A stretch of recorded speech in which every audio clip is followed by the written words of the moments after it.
want me to quote unquote act black. What is that? I just know me. Yeah. I woke up black. So as far as I'm concerned, that's what blackness is, right? Me, right?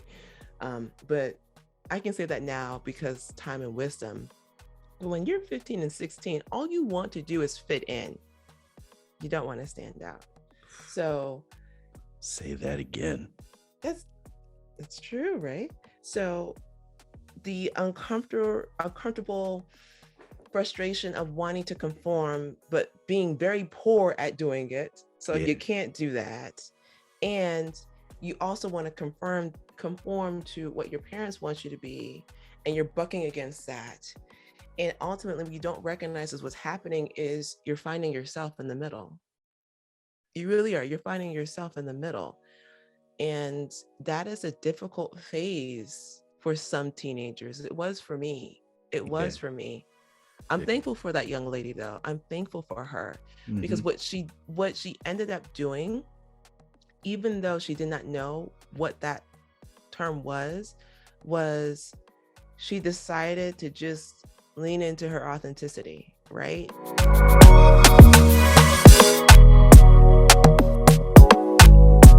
Hello and welcome to the Music and Nostalgia Podcast. It is your guy, Dapo Peters, and I am super honored to be here with you with a good friend, a podcast sister, a superstar, really. And she has an incredible show. I'm so excited to finally get her on the show. Gia Jordan, all the way from the DMV, here with you live on our show. Welcome, Gia. So glad to have you on. So happy to be on. Thank you so much for inviting me, Dapo. I'm so excited to be here. Absolutely. For those who do not know, I have been nagging Dapo. I'm like, bro, when can I hop on? Because I am obsessed with this podcast. I love this podcast. It's so amazing. Listen, sidebar, the first person, period, to promo my podcast when I dropped my first episode. I dropped the episode and I see a notification in my Instagram that says you're mentioned in somebody's stories. And I was like, nobody mentions me. And I look, open it up. It's Gia Jordan. I'm like, what? So your Instagram is is it the Kaizen Entrepreneur? Mind? No, the Kaizen Mind podcast. The Kaizen Mind podcast. My bad. That's okay. And so I saw that pop up. I was like, I only know one person with that and has a flag attached to it, right? So let's start there, right? He's going. Yeah. I'm okay. I love the aspect of cultural exposure, right? And for me, I've never been to the area, but your family, is it both your parents that are from Panama? Yes, 100%. I am 100% Panamanian. And that's fantastic because one, it's just the infusion of cultures that your family obviously has. And then you grew up in the DMV, correct? Yes. So what kind of cultural intersection was there for your family? Because obviously, for me, one of the things, and I can guarantee this is you as well, but rice is something that's a staple in our meal plan, right? Listen, what are some cultural intersections for you? Don't get me started on rice. Like, don't. That's a whole nother podcast. Oh, but yes. Excuse me. But yes, I am Panamanian. My family is amazing. And yeah, the amazing thing about Panamanian culture, and also being born and raised here in the DMV, and let me specify, for those who do not know, the DMV, I'm not talking about the Department of Motor Vehicles. I'm talking about DC, Maryland, and Virginia. I am based in Northern Virginia. And this beautiful hub here, we affectionately coined as the DMV. That's important to specify, because if not, people are like, what? So she lives in the car spot? Get it. And what a lot of people do not know about Panama is how incredibly diverse Panama is. Yeah. It is deeply diverse. So, Pardon me, Dapo. So yes, it's deeply diverse. So there is a beautiful melting pot in Panama as well. Now the reason for that diversity is because of commerce, right? Mhm. During the build of the Panama Canal, that offered jobs and opportunities. So people came from Right. all around the world to come and relocate for work. And so a portion of my family, that is their lineage. So a portion of my family is Barbadian, and then a portion of my family are native and have ties to the indigenous people of Panama, the Guna.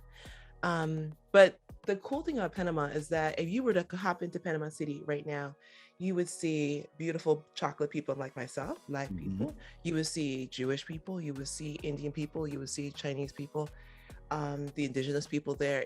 It is such an amazing place that a lot of people don't know that much about. So naturally, all of that cultural fusion embedded in the music, right? Yeah. And so music and food, but we're talking about music today. Right, right. But Let's the music is amazing. One random fact that a lot of people don't know, and it's a source of contention Mhm. within the Latin music industry, which is, are you familiar with the genre reggaeton? Yes, I am. Okay. Well, a lot of people will claim that reggaeton comes from Puerto Rico, but it doesn't. It comes from Mm. Panama. It comes from Panama. It comes because the Oh, reason why, hold on. Y'all caught that, right? Yeah, she was what? like, comes from Panama. Like that intonation right there. She let us know, right? That's how we say it. I'm letting you know what Don't get it time it is. wrong.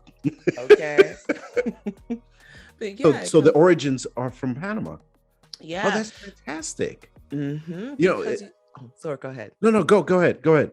No, the reason behind it is, like I told you before, Panama, especially Panama City, is a melting pot. So the vast majority of Black Panamanians there have Caribbean roots. And a lot of them either came from Barbados, like my family, or from Jamaica. So culture, you don't leave culture behind, you take your culture with you. So you had Absolutely. this beautiful culture of Jamaicans relocating to Panama, keeping their music, and naturally in a Spanish speaking country, a natural hybrid takes place and reggaeton was born. You can Yeah. even Google it. The first reggaeton artist was a gentleman by the name of El General, which means the general. Yeah, you can Google that for another day. But yeah, Yeah. it's a very popular song. Mhm. So, now was reggaeton something that growing up you were into? No, No, salsa. salsa. Salsa and calypso. Oh, very lovely.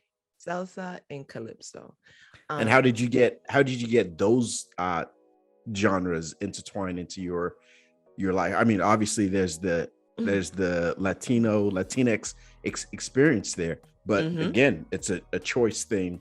By was it something that your parents did to really infuse that, or how did that come about?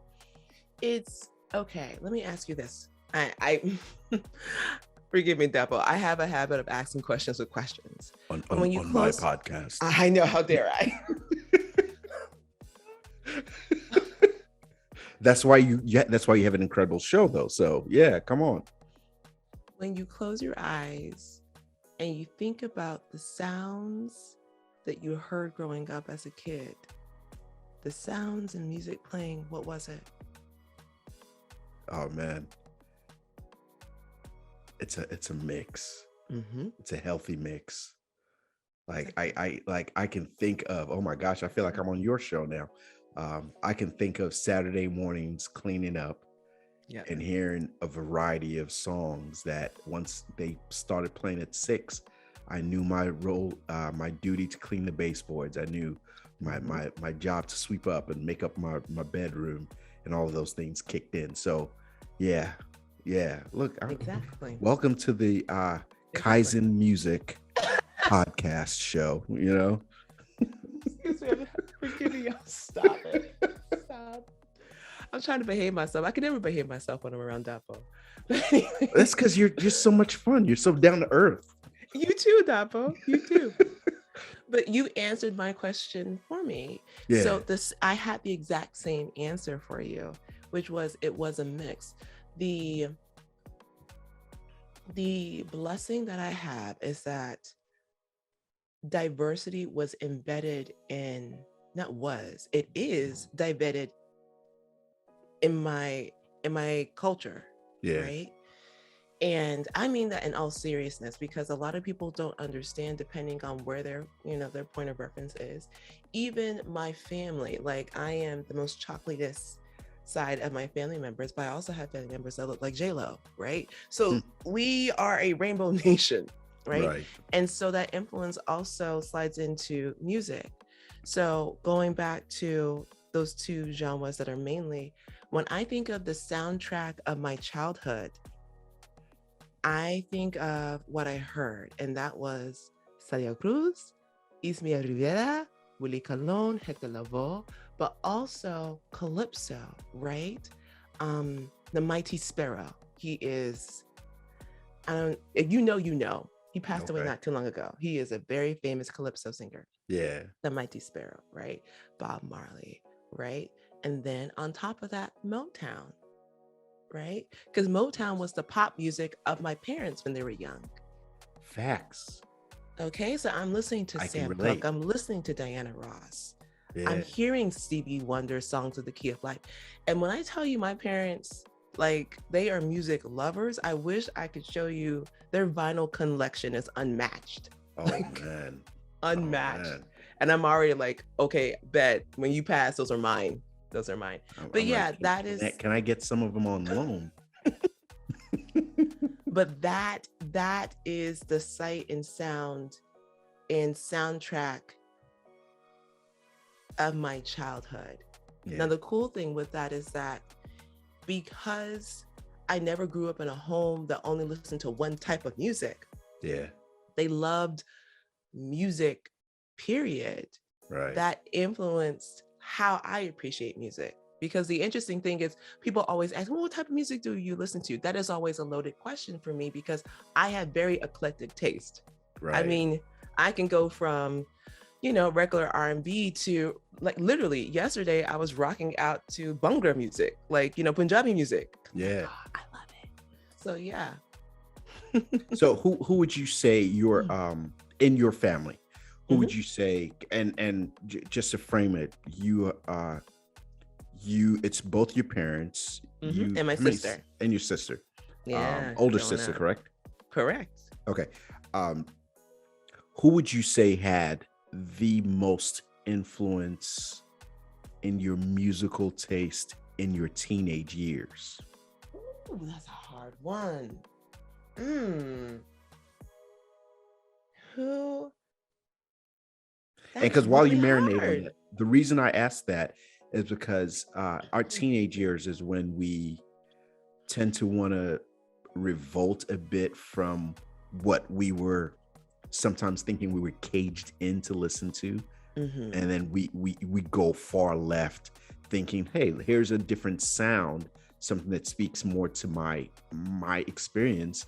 But funny enough, we end up falling back in love with some of those things in the previous generation of our lives. But teenage year always seemed very interesting. For me, I know there was a very angry phase of my life in my teenage years that when I listened to the music that I listened to then, I'm like, oh my gosh, what was wrong with me, right? Wow. Or what was I going through? But and it was my latter teen years, but still, when I listened to the songs, I'm like, yeah, there was something going on there. So I'm curious about, and I don't have any older siblings, so it always has me thinking, like, so who was influencing me with the musical selections, I would assume, man, D, all of the above. I'm dead serious when I can't pick just one person. Yeah. Excuse me.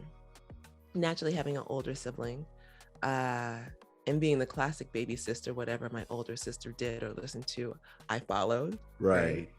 But in my teenage years, thinking of the soundtracks that composed my teenage phase, I think it would be, of course, Brandy, because I wanted to be her, right? But also Linkin Park. Linkin Park was hot in that era. What?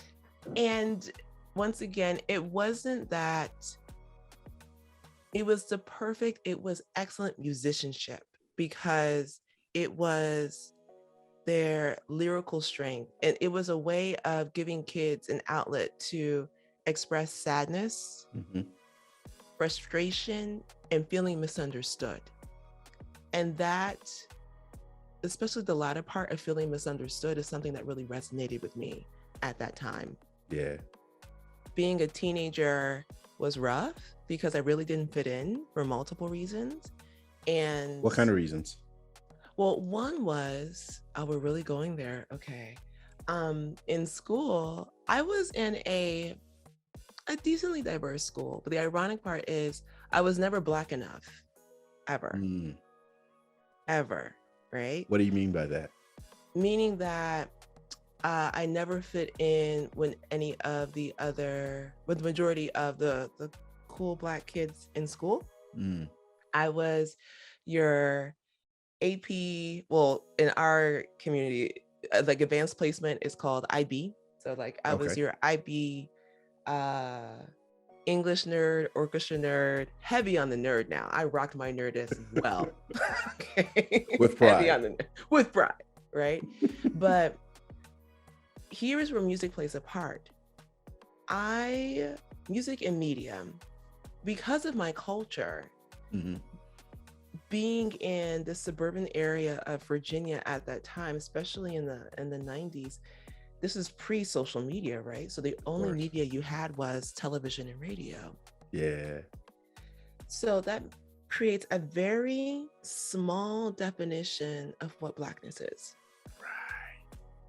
Yeah. So you could either be BET Black, or you could be Cosby Show Black. But that's all the Blackness that's around and available. So which one are you? So here are the two boxes that you are.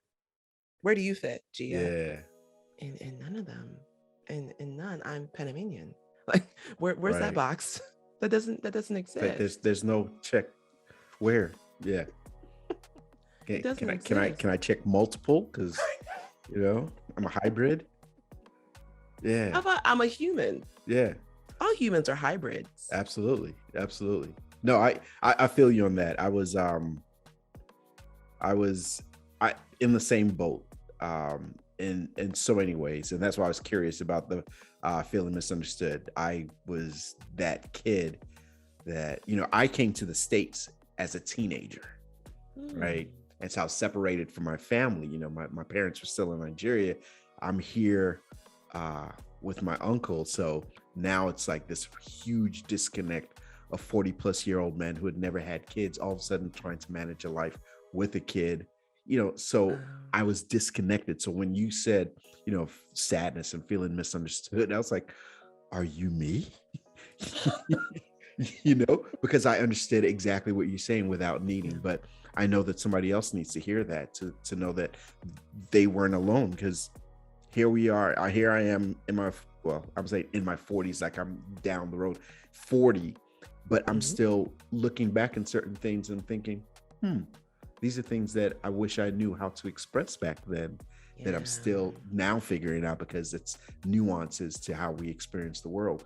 Let me ask you about Linkin Park, because I enjoyed Linkin Park. I don't know their catalog, but is there any song that was your go-to, something that you just held on to and said, oh man, this is one that I really, really enjoy? There is one. Let me see if I can pull it up. I won't play it.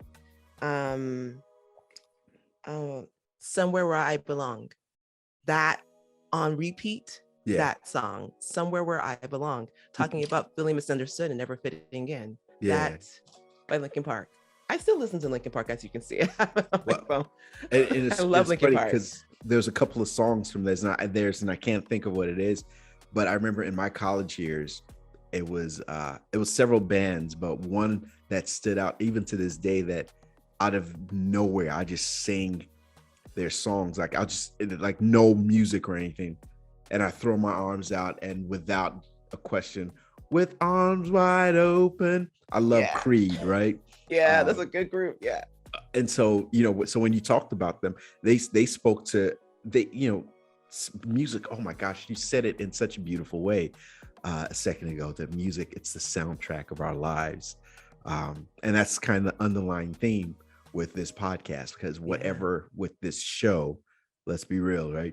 With this show, is that music does play uh, on the under. It's like it's a layer to where we are at whatever phase.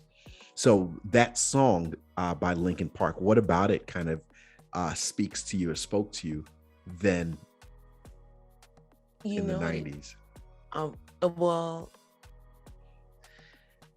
Somewhere I Belong, that song, there's a lot of, he says, I'm tired of being what you want me to be. Mm, Feeling so faithless. What is it? Something with purpose. And that line, I'm tired of being what you want me to be, that requires another podcast episode, mm, Dabo, because it was at that time in my life trying to figure out, well, in order to be liked and accepted, they want me to act like this, right? They want me to quote unquote act black. What is that? I just know me. yeah. I woke up black. So as far as I'm concerned, that's what blackness is, right? Me, Hmm. right? But I can say that now because time and wisdom. When you're 15 and 16, all you want to do is fit in. You don't want to stand out. So Say that again. that's it's true, right? So the uncomfortable frustration of wanting to conform, but being very poor at doing it. So Yeah. you can't do that. And you also want to conform to what your parents want you to be, and you're bucking against that. And ultimately, what you don't recognize is what's happening is you're finding yourself in the middle. You really are. You're finding yourself in the middle. And that is a difficult phase for some teenagers. It was for me. It Yeah. was for me. I'm Yeah. thankful for that young lady though. I'm thankful for her Hmm. because what she ended up doing, even though she did not know what that term was she decided to just lean into her authenticity, right? And go where she was celebrated Hmm. and not tolerated. And so that led her to the beautiful nerdy community. We're still friends now. Yeah. Nerd But Squad. yeah. I understand. I Yeah. understand. Before we started recording, and I wanted to jump to a different question, but I feel this might be a good question to ask. Okay. You mentioned before we started recording, we had, for those listening, we had such a great conversation before I finally hit record. Thank God for Gia, because she was like, dude, just hit record.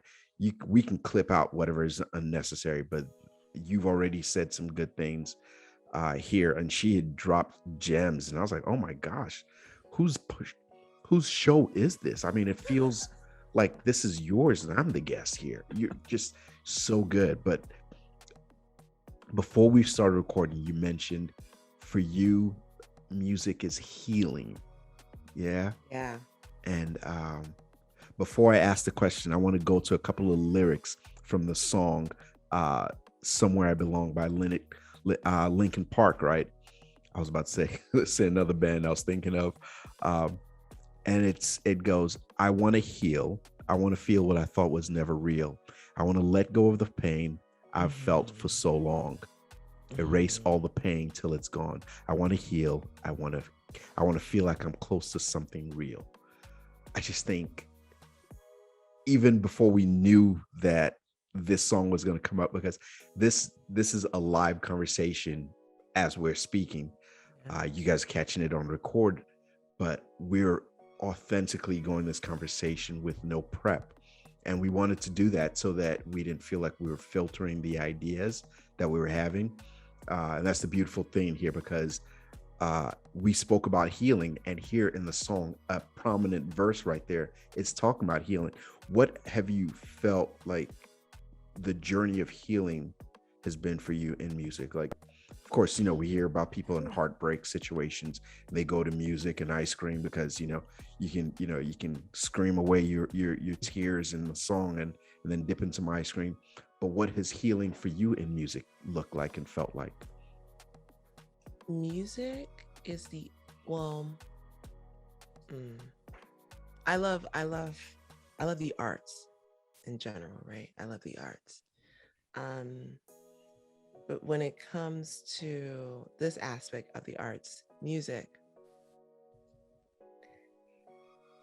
it has a inexplicable power of putting sound to emotion. And that is nothing short of miraculous. Yeah. Because in many ways, as humans, we're constantly seeking to feel understood. Mm.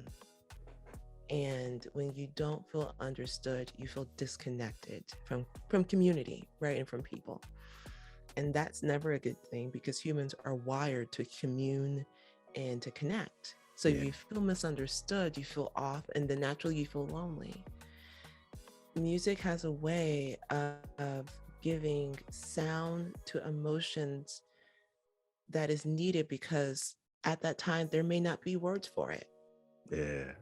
There may not be words for it. And then sometimes there are words, but you couldn't find a way of pointing it just right. But then someone comes along with that song and they give you not only the sound, which is powerful, but they pair that sound with words. So words and sound together, it has a way that no other vehicle can of making you feel understood and heard, because that's the other aspect of it that's powerful in healing. When we're experiencing sadness, trauma, or any intense emotion, we naturally think that it's just us feeling this way. Mm-hmm. And once again, that goes into that roller coaster ride of loneliness and sadness and depression.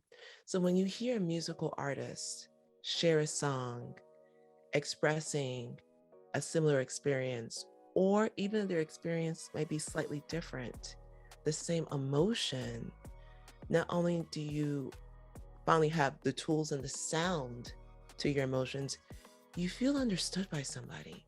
Yeah. And when that happens, that honestly, going into the music industry, is how an artist, how a fan, you can endear yourself. An artist can endear themselves to their fans through music, is because of that one aspect of feeling understood. Yeah. There is, going back to your amazing podcast episode that you released earlier this year, to help those struggling with suicide, there is an artist, and get this, this is the real power of music, okay? Are you familiar with an artist by the name of Stromae? No, not by Stromae. name.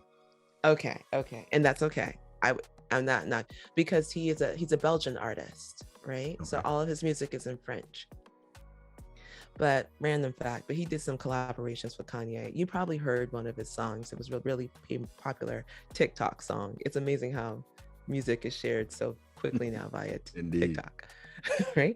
But he has a new song out, and I'm not going to butcher the name of the song, but the song is about suicide. And once again, for the record, I am not fluent in French at all. I love the language. I'm slowly learning it myself. But you feel his pain, even if you don't understand the words that he's talking about, because of the sound and the musical composition of it. Yeah. That's the power of composition. Mm-hmm. But I know I just want to give you an in-depth answer of why music is healing, is because it is a tool that has been gifted to us to help us understand and express ourselves in ways that words can't. Yeah, absolutely. Now here's a question I have for you. I love stories. I love personal experiences. And so I have to ask a question about an experience you've had. Are there any experiences where you felt a song, like if it's excuse me, if it's the song by Linkin Park, where you could tell that narrative of how that song intertwined into you making it through a challenge. Because when we talk about, I have several songs I could talk about just healing through the process or growing through a process. I know for me, when I came to the States as a teenager and living with my uncle, I had to find, several escapes, right? Because one, I was confined. I didn't have the opportunity to explore the world. I didn't even have a chance to connect with my family that were a state over while I was living with him. So I was so disconnected, and the only way I could really connect to the world was by exploring the music that was presented to me, which was interesting because at the time I couldn't even understand the lingo, right? Not like I couldn't understand it, but the way it was phrased, how things were used. The term shouty for me was an insult. It's like, I'm 4'7", but that I'm not that short, but understanding that there was a deeper meaning to like partner, and stuff like that. So, oh, you talking real Georgia slang. Yeah. Listen, I don't even know what that means. What does that mean? What? Partner. A partner. I might be butchering it, actually. It's okay. I'm from the North. I might be I wouldn't know the butchering difference. it. The Georgia folks right now, like, bruh. Bruh. You deep. Well, no, it's actually, so one of my friends, he always says this, and I just called him my friend. I'm like, we're not friends. But he'd be like, what up, folk? And for the longest time, I didn't know what that meant. I was like, what up, folk? But I understood he was saying folk, right? Like, so but all of those things were things I wasn't privy to. So when I would hear it in passing with the kids, my peers, I'd be like, yo, like, what are they talking about? Yeah. So I was always in that state where I felt alone. So when you're talking about the loneliness and you feel like that spiral, so I was right there with you. I was like, oh my gosh, I can think about that time where, oh man, I'm about to tell a quick story about myself, right? Please. It was 9th or 10th grade. I'd been mowing lawns for like a couple of my uncle's friends. And so I'd gotten enough money to go buy some sneakers because I hadn't had any. And I was like, oh, I see these Reeboks. I'm about to be fine. Right. That was my whole mission. Like, I just didn't want to be teased anymore by the kids. So when I got enough money together, I asked my uncle, like, yo, can we go to the mall? I want to buy a pair of shoes. And he's like, I got you. I'll take you. And he takes me, and we are driving forever, it seems. And we get to an open field. It's just an open parking lot. And there were people with different stations along the way. And he was like, this is where you're going to buy shoes. And I was like, no. I wanted to go to, the shoes cost $49.95 with tax. It's like $54. I already planned it out. I have $60. I had this whole vision. And he's like, nah, you about to go get these Arkansas Razorback sneakers. They were just, I don't even know what they were Arkansas Razorbacks. That's all I remember. They were red and white. And I had to buy them, and I had to wear them. Because that's the only option I had. And I was so in pain. I was like, it was my money. So I get to school wearing them. And again, this was my first time going to an all-black school, which I hadn't mentioned before. An all-black school. That's rough, bro. And the moment I walked through the doors, the spirit of the Joan, as they call it, was upon me. And I was roasted by every single person. Even the ones that used to get it the most started roasting. They're like, whoo, finally, we got somebody to take the pressure off of us. And I mean, I got roasted so heavy. I remember sitting in one class, and it was just like the teacher was like, all right, okay, you guys finish up this assignment and you have a little time. And that was the quickest everybody finished up the work. And it was like, what do we do next? And I got all of it and built character, because that's the only options I had at that time.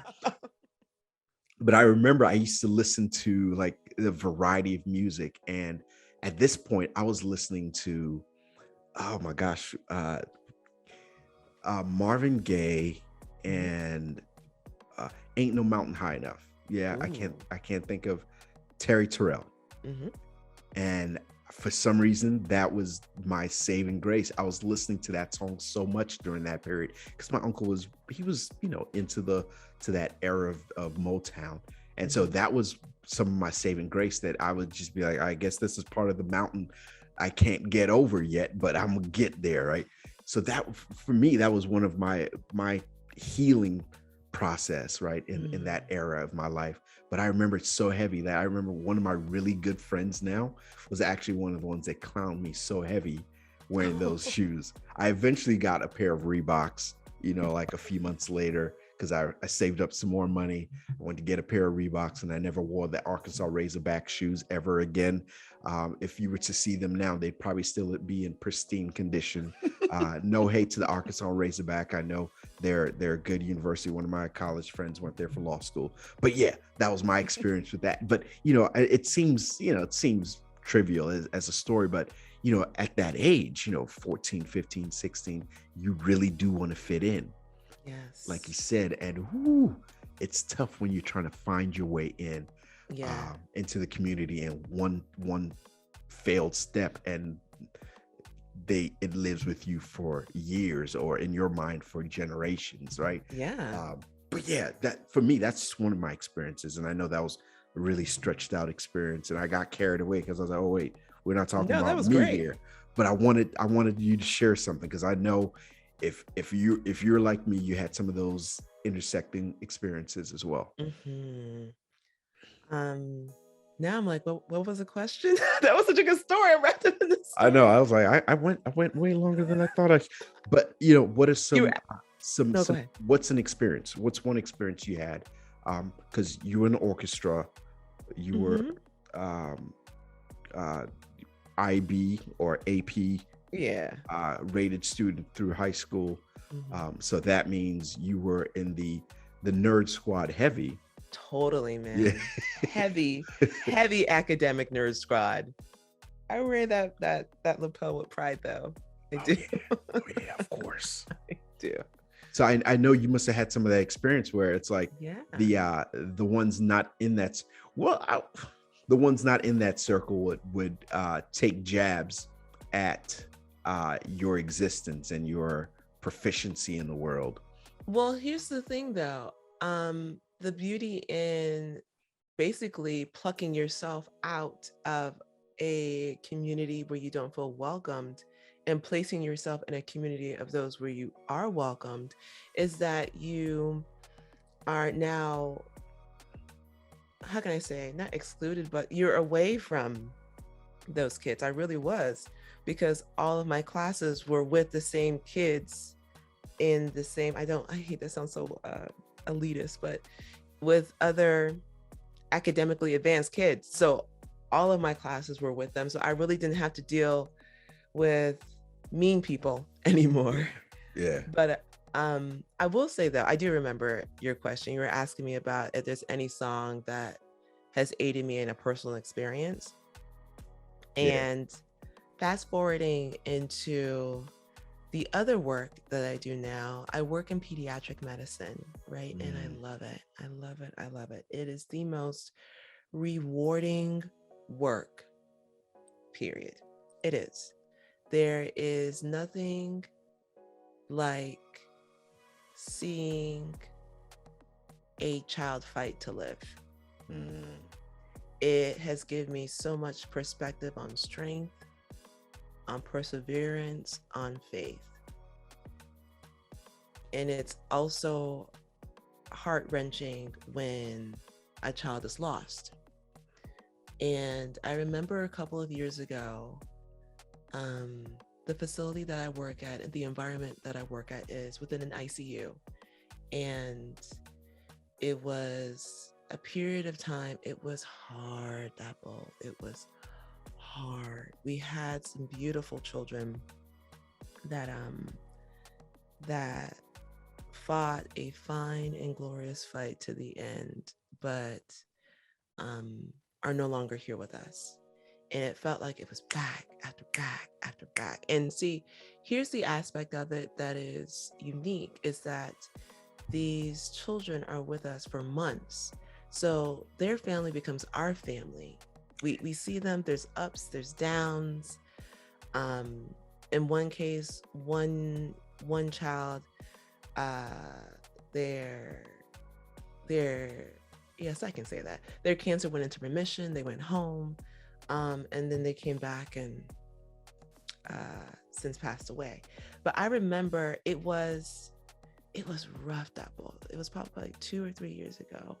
And it felt like it was in a span of maybe 3 months, we had lost almost like 7 kids, right? And it's 7, these are relationships, these are families. We've been in this together for a year, if not longer, right? Yeah.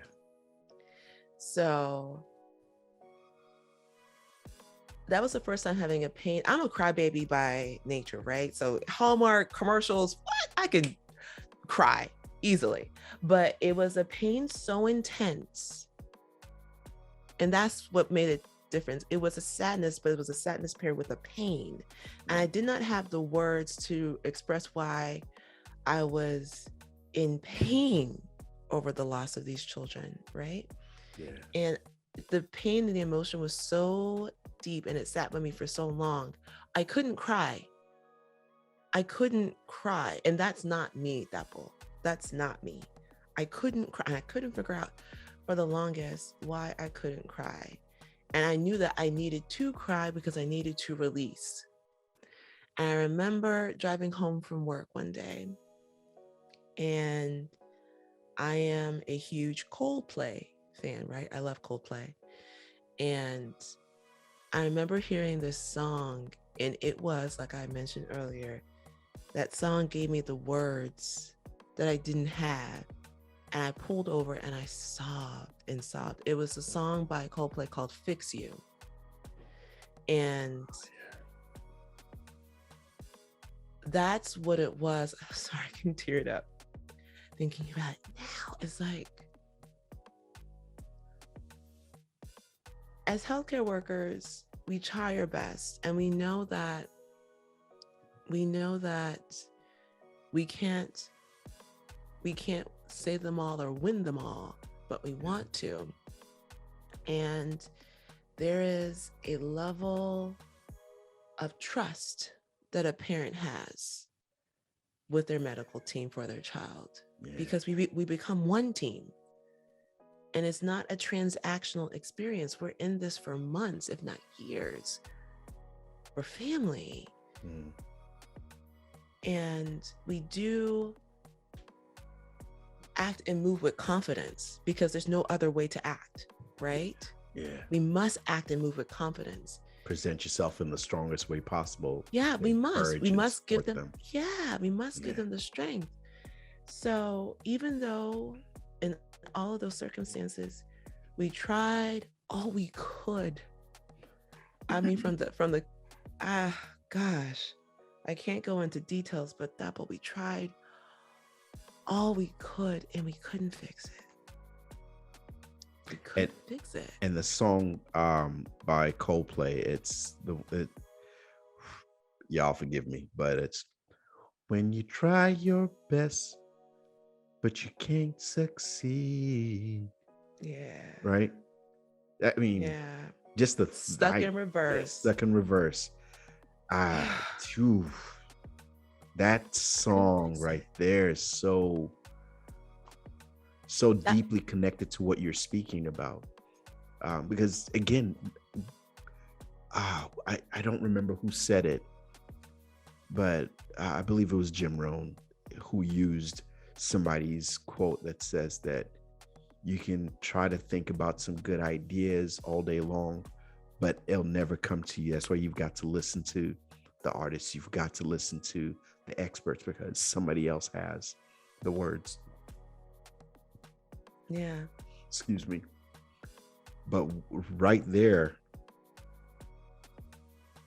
you were it sounded like what you were saying, and I just want to kind of capture it so that those listening can or watching can see what you're saying. But you, for a period, not knowing how to express, would you say you were numb?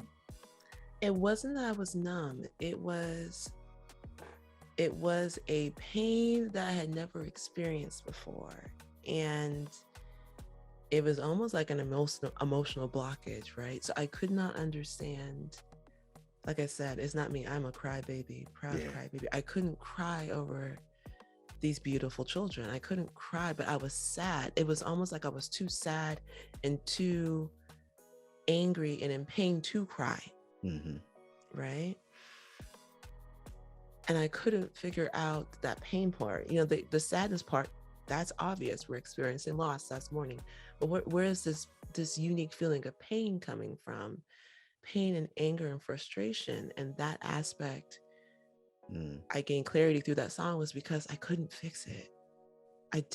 We did everything as a team. I did everything as I can as a clinician, and I couldn't fix it. That beautiful child is gone. That parent walked out of the facility empty-handed. I couldn't fix it. And yeah, that song gave me the words to the feelings and the pain to finally release and to understand what was going on inside of me. Yeah. So here's a question that tying into your work. Mm-hmm. You know, I've always seen on lots of posts that when a child, particularly a child, comes through cancer and is well, or whatever the medical condition may be, that there is always something like a victory lap, a song of a victory lap for them. Is that something that you guys had or have in that space? Something, because of course we want to put thoughts out there that will encourage, uplift, because if we're in a sunken state in our minds, we can't grab onto the opportunity to elevate or to pull through the challenges.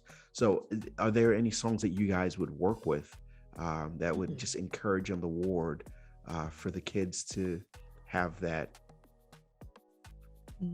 charge on? Not that I know of personally. No. You know what's interesting though? What we do have at our facility that I've always loved is we have music therapy for the kids, right? Oh, really? So, we do. So they're volunteers. They're organized by another department at our facility, and they'll have. I remember one lady, amazing. She's a harpist, and so you know, there's the big harps, right? And then you have a small harp that's called a zither. Okay. And so she'll go to different kids playing her harp. And if they're able to, she will teach them how to play. And we have her, and we have another gentleman that comes in and plays the guitar, and another person that comes in on occasion that plays a keyboard. And to see these kids' faces light up just to be able to play and to hear music. Because there's nothing like hearing music live. There is nothing like hearing music live, right?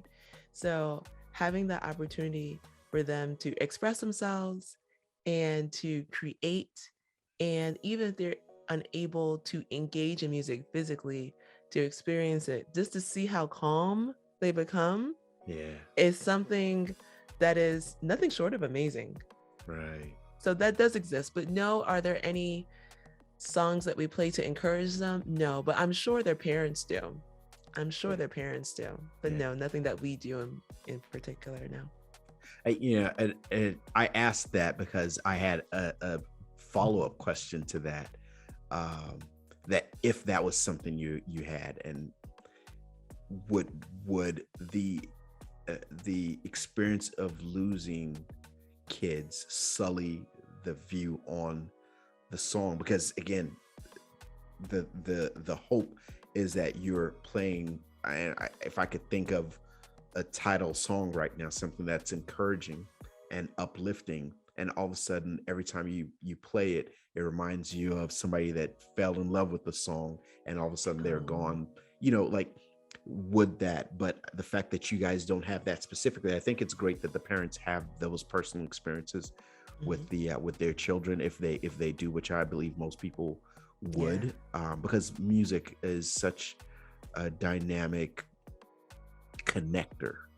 Yes. And even when you don't understand the language, you said something a little earlier that it can still connect because of composition, because of tonality. There's so many things that can draw us in before we even know what it is that we're listening to. So I love the fact that you have that appreciation for music. It's not just what's in front, what's the hot tempo, excuse me, but it's about what's underneath, and how those the white noise in the background can make a difference to the way the song comes across. And obviously, so what instrument did you play, by the way? Violin. Violin. Fantastic. Violin. How long did you play, and do you still play? Do you have any relationship with the instrument world? Oh my goodness, I wish I still played. But classic teenage move. I played excuse me, I played all the way up to I think the 11th grade. And then, I got too grown. I wanted to get my nails done. And for those who do not know, in order to play the violin properly, you can't have like long nails. And I was like, bump that. I want to look cute. So that was the end of my musical career. Yes. Well, at least you had. I do miss playing though. But you know what though, Dapo? It's something to be said going back to your point about the power of music, because that same artist, right, that I referred to earlier, the gentleman from Belgium, right? Yeah. Stromae. He's coming to DC later on this year. He's on tour. Yeah. And so here's the funny thing. I know a lot of people are like, I know, who is this guy? A French artist coming on tour. Yeah, and all of his music is in French. None of his music is in English. Meanwhile, this dude has in the past booked out Madison Square Garden. And I just found out that he booked it out again at Madison Square Garden, right? Yeah. And I know that sometimes, especially for people who their native tongue is English, it's hard to understand the power of music in a new way. Because when your language is the dominant language, everything else is quote unquote foreign, right?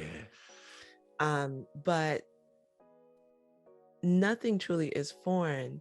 You don't need to understand a language to appreciate the art. Yeah. And to appreciate the musicianship and to appreciate the artist. And I always say, when people say, well, why do you listen to music in languages that you don't understand? One, because I love languages. That's true. I do love languages. Yeah.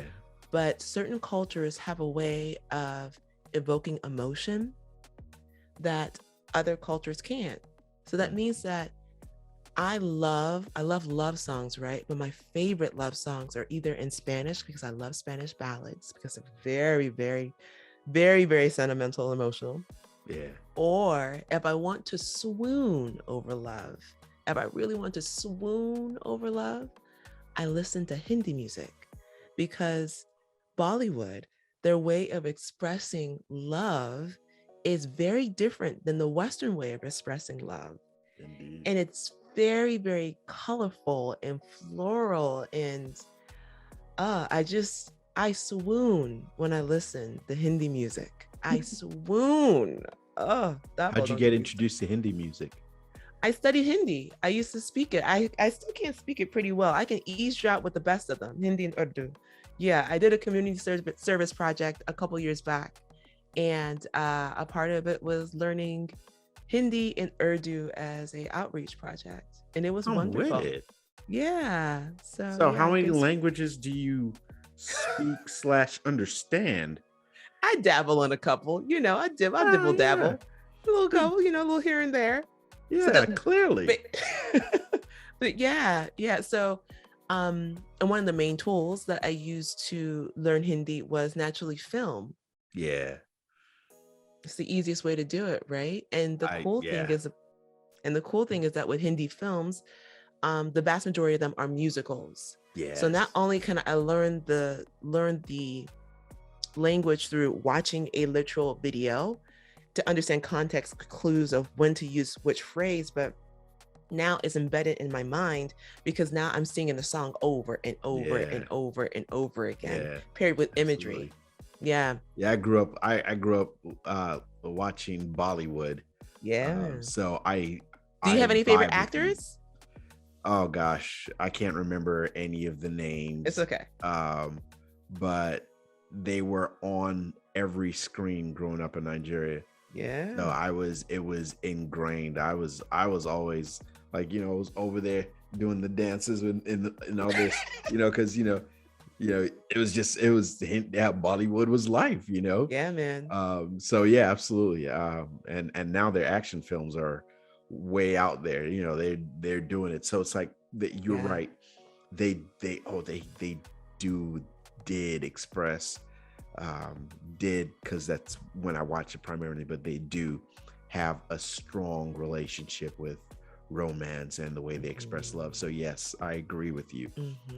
Another thing I learned about you, I've learned a couple of things about you recently, because yes, we met each other a couple of months ago, but in the space of creating, we get to see a side of each other because we're in the trenches together, different trench, but same experiences, right?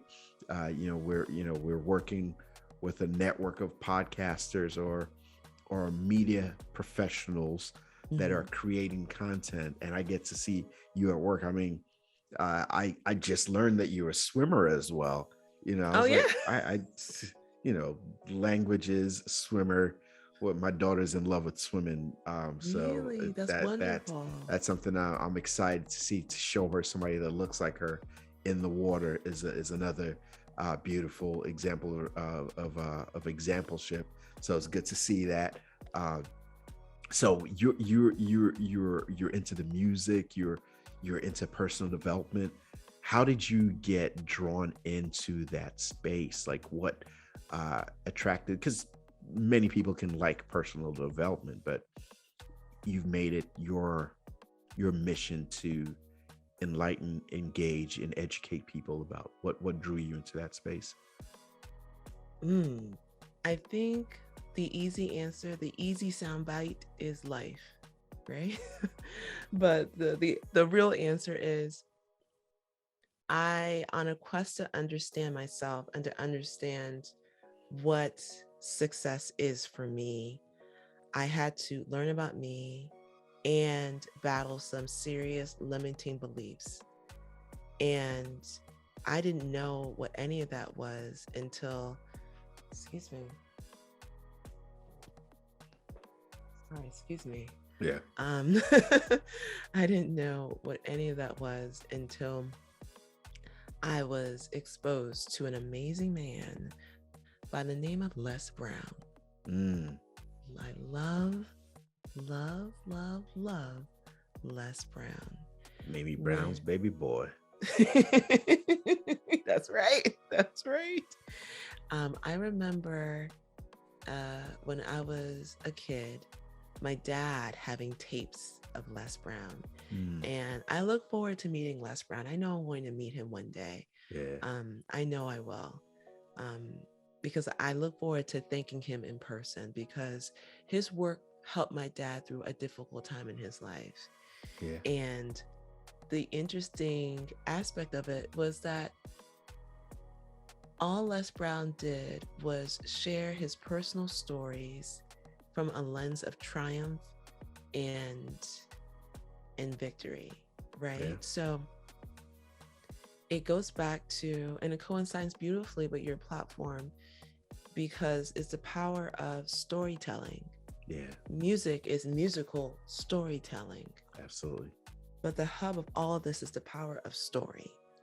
Yeah. And so understanding that here was an amazing man who looked just like my dad, had similar struggles, and has pushed through and pushed forward and is thriving was all my dad needed to get through his dark time. And so, mhm, if you don't mind sharing, what kind of experience was your dad having? Or depression, yeah, depression, yeah, depression. A lot of that had to do with, which is another conversation for another day and another project I have in mind. My dad is a veteran. yeah, Um, and so he was active during the Vietnam War. mm, And so, needless to say, there are remnants and experiences that he still deals with to this day. yeah, And yeah, I'll just leave it at that. absolutely, absolutely. Thank you So, for sharing that much. no, yeah. And So, so Les Brown Les gave Brown. context to how to overcome And through his personal story. it wasn't like Les Brown was out here giving 5-step plans. Yeah, Les Brown, literally, if you go back and look at his early and most popular work, he just stood there and said, "Hey, I got through a hard time. You can too. It's possible." And that's all he did. He gave hope to people. That's and that's all that my dad needed at the time, to yeah, see a Black man tell another Black man that there is hope and you can get through it. And he absolutely. did. And so that is a testament of the power of story in sharing your authentic story. So ultimately for me, why I've decided to create this platform was because I knew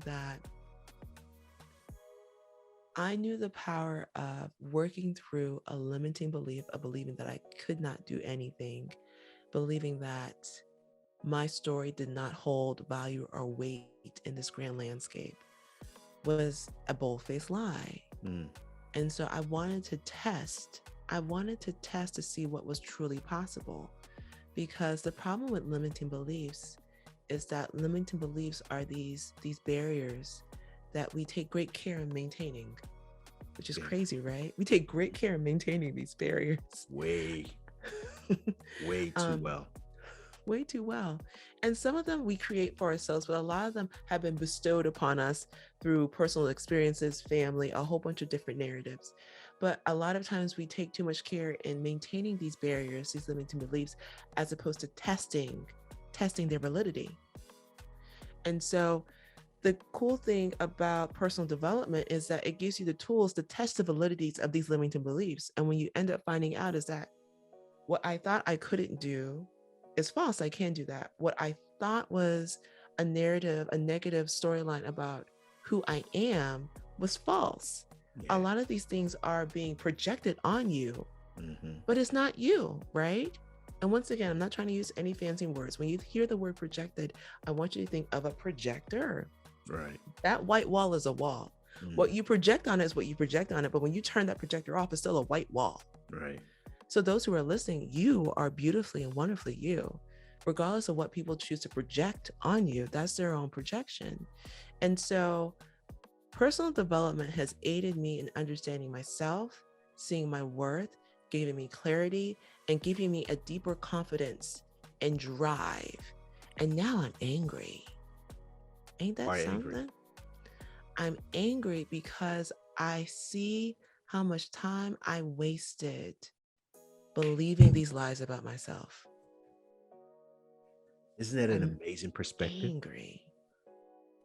And so my sole purpose is intention is to interrupt the negative narratives that people are being bombarded with, that sadly they're taking on as truths about themselves, and waking them up and saying, no, that's not true. That's a Mm, bold-faced lie. Please let me help you by saving you time, because it took me 30 plus years to get here. I don't want that for you. yeah, Let's wrap this up in about 30 days. yeah, Okay. yeah. Let's work together for about 30 days, but not 30 years. And let's So not do that. let me ask you, your dad's journey overcoming his obstacles and challenge. hearing Les Brown, what did that impart in you on your journey to the better you? Yeah. I don't want to sound repetitive, but to test boundaries. And here's to give you deeper clarity on that, right? I'm sure you've heard of, it's a very popular illustration in the personal development space about the baby elephant tied to a rope, right? Yeah. Mm-hmm. Okay. So, and for those who aren't familiar, I'll say it real quick. A lot of times, especially they did it to like circus animals, for elephants, they'll tie a baby elephant's leg to a post, and that baby elephant will try to walk, but the moment it gets pulled back by that rope. So it stays within the vicinity of as far as that rope will keep it. But naturally, the elephant grows into a full-grown elephant, but it's still wearing that baby rope. But that baby rope still holds it into this confines because that elephant has been programmed here to believe that this is all that's what's capable for them, because they can't break through this rope. But the truth is that we know that that elephant has the ability and the strength to break off that rope and walk away. But it believes that it can't, so it doesn't. So in life, there are stories that we tell ourselves that maybe during that phase in your life was true. Just like for that baby elephant, when it was a baby, it did not have the strength to break that rope. That was true at that time, but that's no longer true now. That is the key point that I want people to understand. And one element that I learned about myself, there were things about myself that at that time were, is that true, Gia? Let me take that back. Let me take that back. No, for me, it's different. For me, I always had the strength, intellect, and ability to do great things. Yeah. However, I was told, not by my parents are phenomenal. I was told and led to believe that I couldn't. And so therefore, I took that as truth. And it wasn't until later on in my life that I recognized, and here's how I recognized it. Here's the gag. Ain't this something? I saw people who, this is going to sound very mean, very, very mean. I saw people who I knew for a fact, Dapo, I was smarter than. I knew for a fact I was more talented than, achieve and do more than me. And I said, wait a second, let's press pause. How did Sally achieve X? How did Bob achieve Y? When I know good and well that I am smaller than Sally and I am more talented than Bob. What is the common denominator here? Me. They believed they could, so they did. Yeah. So Gia, why don't you believe you can? And so I had to be willing and able to walk down that road to discover the why. And that was because of those limiting beliefs that I held up as true for myself for years. And now I take fear and those limiting beliefs as wonderful opportunities for growth and challenge for myself to see. Now I come with it with a mallet, right? Ready to see if I can break it. Right. I want to see if I can break it. And if I can, great. If I am unable to, okay, we'll leave that there for this time.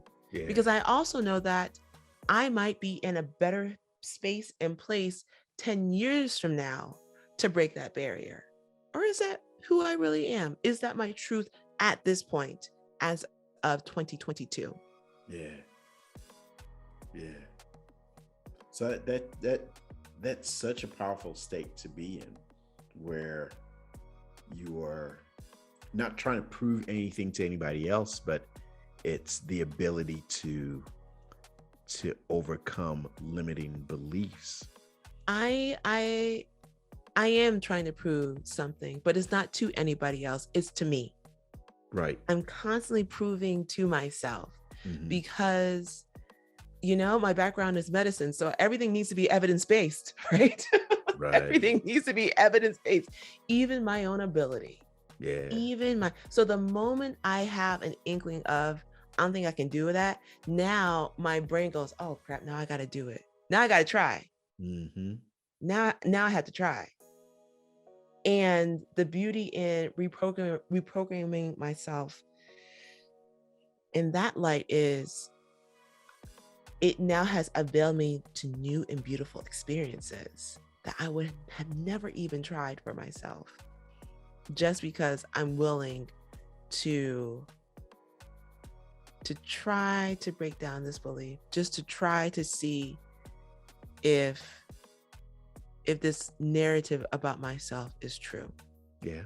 How is this the narrative of the self-defined, in a sense, narrative been embraced by your family and those in your inner circle?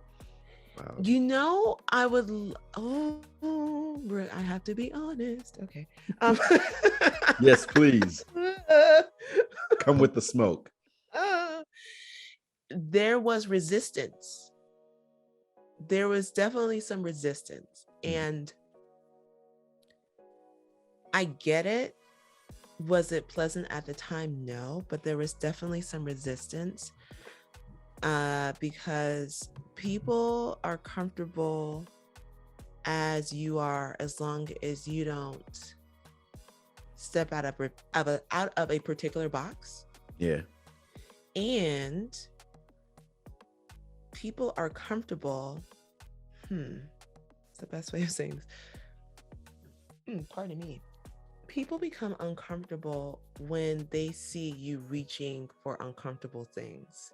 Yeah. And what I mean by that is when they see you reaching for more, you raise a mirror to them because they see themselves in you, especially your family. They see themselves in you. So when they see you reaching for more, you raise a mirror to them as to what aren't you doing more? And that's really where the resistance lies. So it's not that they're angry at you, it's that they're angry at what you are reminding them exposing them to. Exposing of themselves. But that's so, you remind me of a quote. It's long, so I'm not going to go through the entire thing. I'm just going to hit one line. By shining light on you, it also shines light on them. And it's uncomfortable when you're on the spotlight, when you're not moving, right? Ooh. And it's difficult. It's difficult, because the dog does not bark at the parked car. Ooh, Dapo.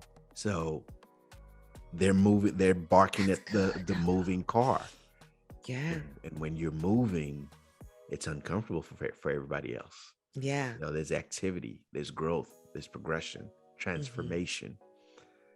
So I love the fact that you were able to and I asked that question because from our conversations in the past, you've mentioned how supportive your family, or at least your my immediate family, yes. Your immediate family, how supportive they've been, and the ones that love us the most often will give us the worst advice. And not saying that that's their intention, but that's the gospel, though. That's fact. Absolutely. and they do that from their purview of limiting beliefs, which you've delved into quite a bit here. So I love the fact that you journey through whatever those obstacles may be, right, and overcome. But not only overcome for yourself, others can now look up and say, oh, look, auntie, look, cuz, look, sis, look, daughter, whomever is looking at you and say, she's shown us that we have that much more we can do, that we can be so much more. And it happens. Sometimes we have to be the sacrificial lamb, right? Like we have to go through the pains, the sharers, for them to be clothed with the wool, right?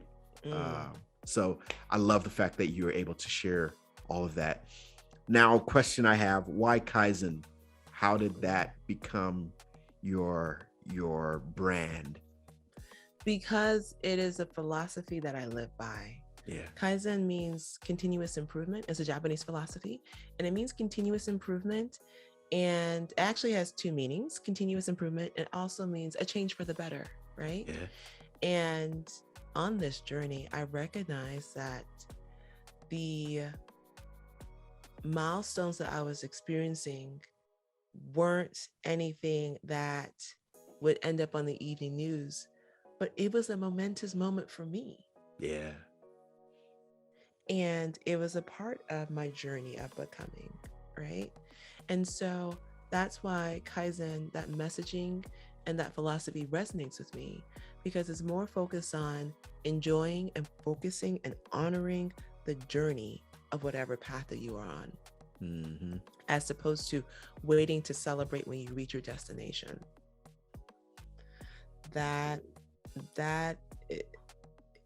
It will never work for humans.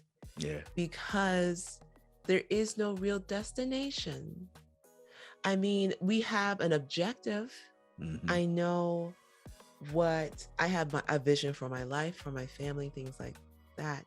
But it's not like you sit here and you go, aha, just like Garmin, you have reached your destination. It doesn't happen like that. Life doesn't happen like that. So the same messaging is important for all of us in our everyday lives, to make sure that we're honoring ourselves, our journey, and knowing that your path is beautiful and it should be celebrated every step of the way. Yeah. And that philosophy, because like I said, I am a very proud nerd, it aligns beautifully with science. Yeah. Right? Because even how the brain is wired, there is something called the confidence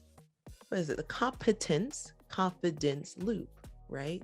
Yeah. That if a person wants to become better at something, they're naturally going to become better at something if they have confidence in their ability to do it, right? So if you play the guitar and you learn to play it and you play it well the first time, the likelihood of you picking it up again to play it is high. So you pick it up again, you play it, and now you play it even better because you're practicing more. And so that confidence increases the skill set. And so you do it more and more and more. So going back to the philosophy of Kaizen, if we are celebrating all of our wins, big and small, no matter any aspect of the journey that we are on, celebration is a good feeling. Humans are wired to feel good, right? We want to feel good. So when we celebrate that moment of launching your first podcast episode, right? Hitting your 10th episode, right? Like all of these things. Yes, brother, I hope you popped a bottle. I hope you blasted your music and celebrated as you should. Oh, and absolutely. Dance with that beautiful wife. Like, yes, celebrate that, right? It only encourages you to do more of that, because now you've associated this accomplishment with a good feeling. Yeah. So it's almost like a drug. You want to get that hit again, so you're going to show up and do it again. Absolutely. Yeah. So good. So on point. I love that you've stated you've given so many gems. Where can we find you? And give us a little bit about your show. All right. I'm being conscious of what I call it going forward. Okay. My show, you can find my show on YouTube, the Kaizen Mind Podcast. It used to be coined as the Kaizen Investor. So you can Google Kaizen Investor, it'll pop up. So either way, but now, rebrand the Kaizen Mind Podcast. I'll probably end up modifying that too, but you can still find me on the internet, the Kaizen Mind Podcast. My IG handle is the Kaizen Mind Podcast. On TikTok, it's Kaizen Minds. On Twitter, it's the Kaizen Mind Podcast. I'm in these streets. Yeah. Google me. Yeah. Full and on most in importantly, the streets. Yeah, and I'm also on Apple, Spotify, Audible. Yeah, all these. That's major right there. Audible. Come on, come on with it. Let's go. We worldwide. It's 2022. We are worldwide. Everyone needs a good word of encouragement and positivity. So that's it. I've dedicated my space solely to that. Absolutely. And by the way, Gia has some of the most phenomenal lives.